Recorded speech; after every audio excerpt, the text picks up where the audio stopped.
공교육 전문가들과 함께하는 교육 격차 해소 프로젝트 입시의 정석 이어가겠습니다. 열흘 뒤면 2025학년도 대학 수학능력시험 성적표가 나오고 본격적인 정시 모집 일정이 시작되는데요. 이 성적표에 나온 정보를 똑똑하게 분석하는 법. 먼저 영상부터 보시고 전문가와 자세히 알아보겠습니다.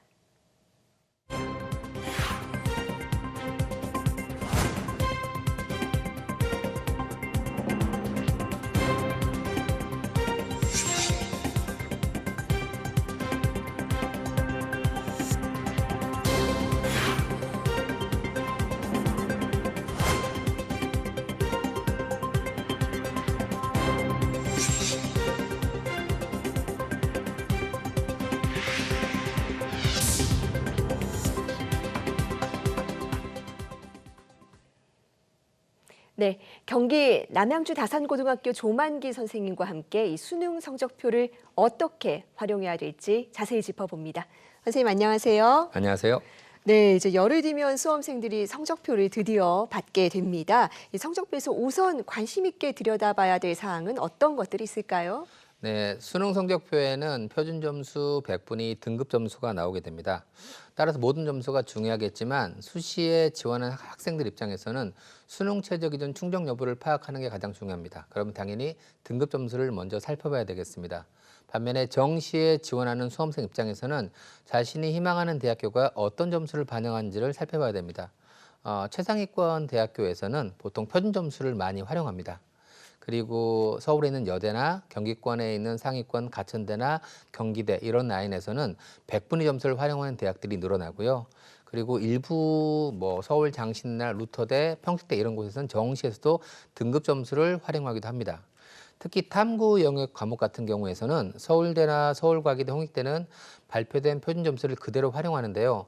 반면에 연세대, 고려대, 성균관대 등 상위권 대학에서는 과목별 유불리를 해소하기 위해서 동일 100분위 점수에 동일 변환 표준 점수를 이렇게 책정해서 발표하게 됩니다. 보통 대부분의 대학들은 수능 성적이 발표되고 일주일 전후로 해서 각 대학교 홈페이지에 변환 표준 점수를 공개하고 있습니다. 네, 정리하면 보통 수시는 이 최저 등급 충족 여부, 그리고 정시는 이 수능 점수를 본다고 알려져 왔는데 네. 점수를 해석하는 방식이 굉장히 다양하네요. 네. 예, 주의를 해야겠고요. 보통 이 수능 성적 발표 뒤에 수시 모집 결과가 나옵니다. 또 이 결과에 따라서 수험생들이 정시에 응하는 또 어떤 전략도 달라져야 될 것 같아요. 네, 올해 8월 31일자로 각 대학교는 정시 모집용을 발표했습니다. 정시에 몇 명을 뽑겠다고 발표는 돼 있는데요. 반면에 수시에서 뽑겠다고 한 인원들을 대부분의 대학들은 미처 다 선발하지 못합니다. 그럴 경우엔 수시에서 선발하지 못한 인원들을 정시로 이월시키게 됩니다. 작년 같은 경우도 인서울대학교에서 약 1,177명 정도가 이월되기도 했습니다. 보통 대부분의 대학들이 12월 27일 수시 등록 마감일을 기준으로 해서 바로 그 다음 날인 28일이나 29일 정도에 정시로 이월시킨 인원들을 각 대학교 홈페이지에 발표하게 됩니다. 그럼 정시에 최종 확정된 모집 인원이 설정되었을 때 그때부터 실제로 정시에 대한 고민들을 시작된다고 볼 수 있겠습니다. 올해 같은 경우는 아무래도 영어가 좀 쉽게 출제되었다라는 어떤 그런 분석들이 강한데요. 그러다 보면 아무래도 수시에서 수능 최저 기준 충족률이 올라갈 걸로 예상합니다. 그러면 예년보다는 정시로 이월되는 인원이 조금은 줄지 않을까를 예상하고 있습니다. 네, 정시로 이어야 되는 인원이 조금 줄어들 수 있다라는 전망도 해주셨고요. 자, 이제 본격적인 정시 모집에 대해서도 조금씩 대비를 해야 될 시기입니다. 올해 정시 모집이 예년과 다른 특징이 있다면 어떤 것들이 있습니까? 올해 정시 모집에서 신경 써야 될 부분들은 크게 두 가지라고 생각합니다. 먼저 첫 번째, 무전공이라고 불리는 전공 자율 선택제를 수도권 대학교에서는 정시에 실시하는 대학들이 많습니다. 숙명여대 303명, 국민대 300명, 광운대 266명, 숭실대 229명 등 굉장히 단일학과에서 되게 많은 인원들을 선발하고 있습니다. 유형2에서도 단과 대학별로 송신여대 210명, 세종대 공과계열 208명 등 역시 100명이 넘게 선발한 학과가 굉장히 큽니다. 이럴 경우에 충원 합격까지 고려하자면 최종 합격선에 있는 어떤 그런 숫자들은 예년과는 다른 숫자의 합격생이 나올 가능성도 매우 크다라고 생각합니다. 따라서 올해 정시 지원 전략을 고민할 때는 이 전공 자율 선택제를 잘 활용한다면 의미 있는 결과가 나올 수 있다라고 생각을 합니다. 두 번째로 자연계열학과에서 수능 응시 과목 제한을 폐지했습니다. 네. 작년까지는 자연계열학과에서는 수학은 미적분과 기하를, 탐구는 과학탐구를 봐야만 원서를 쓸 수 있는 대학들이 대부분 많았었는데요.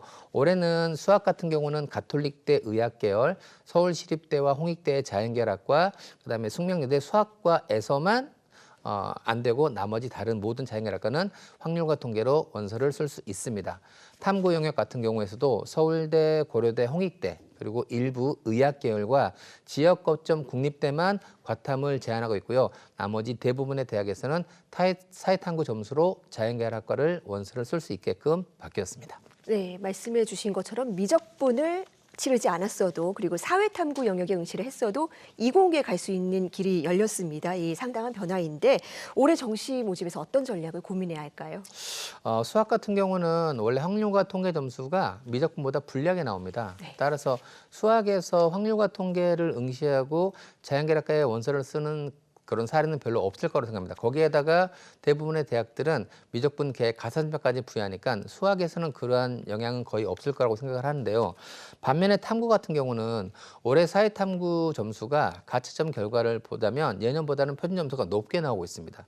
거기에다가 일부 대학에서는 인문계열학과에서 사회탐구 점수로 원서를 썼을 때 가톨릭대, 경희대, 서울과기대, 연세대, 중앙대 등에서 가산점을 부여합니다.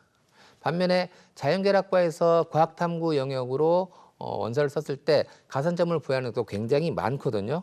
문제는 올해 사회탐구 점수가 표준 점수가 어렵게 나왔고 사회탐구에 가산점을 주기 때문에 작년 같은 경우에 인문계열학과에 자연계열 학생들이 들어온 이른바 문과 침공이라고 하는 사례가 갈수록 늘어나고 있었는데요.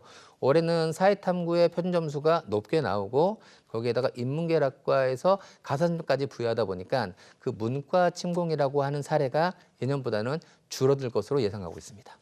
네, 사탐이 조금 어려웠던 부분이 또 변수가 될 수가 있겠네요. 그런데 대학마다 또 하나 또 최종적인 변수가 환산식입니다. 그래서 같은 점수여도 이 유불리가 크게 달라지고는 하는데 여기에는 어떻게 대비를 하는 것이 좋겠습니까?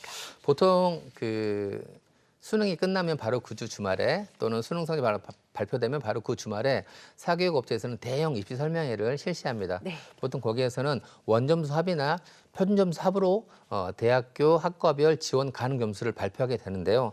실제로 대학에서 합격을 좌우하는 건 그 표준점수 합이 아닙니다. 대학교 산출식에 따른 환산 점수에 의해서 합격이 결정됩니다.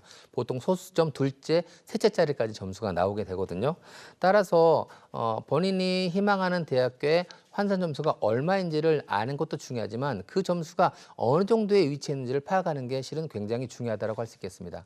공교육에서 주로 사용하는 대기업 대입 상담 프로그램이나 또는 서울시 교육청의 센진학 프로그램 같은 경우는 환산된 산출 점수를 바탕으로 그 각 점수의 누적 위치, 누적 백분위가 얼마인지를 확인할 수 있게끔 프로그램을 운영하고 있습니다. 따라서 그런 프로그램을 활용한다면 조금 더 도움을 받을 수 있을 것 같습니다. 네, 이런 인프라도 확인을 꼭 해보셨으면 좋겠습니다. 이제 성적 발표까지 열흘 남았는데 사실 수험생들이 이맘때 굉장히 싱숭생숭해지기 쉬운 시기입니다. 어떤 것을 하면서 시간을 보내는 것이 좋겠습니까? 그동안 수능 공부에 열심히 딱 준비했다가 막상 끝나니까 굉장히 허무하다고 네. 말하는 수험생도 굉장히 많습니다. 하지만 아직도 수시의 그 대학별 고사가 끝나지 않았거든요. 당장 이번 주 주말만 하더라도 서울대를 비롯하여 학생들의 선호도가 굉장히 높은 대학교에 학생부 종합전형의 면접이 예정되어 있습니다. 또한 인하대학교와 아주대학교의 논술도 예정되어 있습니다. 따라서 그 남아있는 대학별 고사에 집중할 게 필요하겠고요. 만약에 수능 최저 기준 때문에 그 응시에 대한 고민이 있다면 저는 일단은 응시해보는 걸 추천합니다. 그래야지 나중에 재도전의 기회도 있을 수가 있으니까요. 그리고 어쨌든 성적이 발표되지는 않았지만 가채점 결과를 바탕으로 현재 수능의 성적이 어느 정도에 있는지를 파악할 필요가 있겠습니다. 12월 19일부터 3일간 실시되는 코엑스 정시 박람회라든가 또는 최근에는 각 시도교육청 또는 지자체별로 정시 상담과 관련된 어떤 박람회를 굉장히 많이 실시하고 있거든요. 그러니까 그런 것들을 활용하여서 자신의 위치를 파악하는 것도 좋겠고요. 또 대입정보 포탈 어디가 사이트에서 온라인 상담이나 전화 상담을 활용하는 것도 하나의 좋은 방법이 될 수 있겠습니다. 네, 수능 시험은 끝났지만 아직 입시 일정은 끝나지가 않았습니다. 이 수험생들 끝까지 집중력 유지하면서 대학별 고사 그리고 이후의 정시 일정에도 최선을 다해야겠습니다. 선생님 오늘 말씀 고맙습니다. 감사합니다.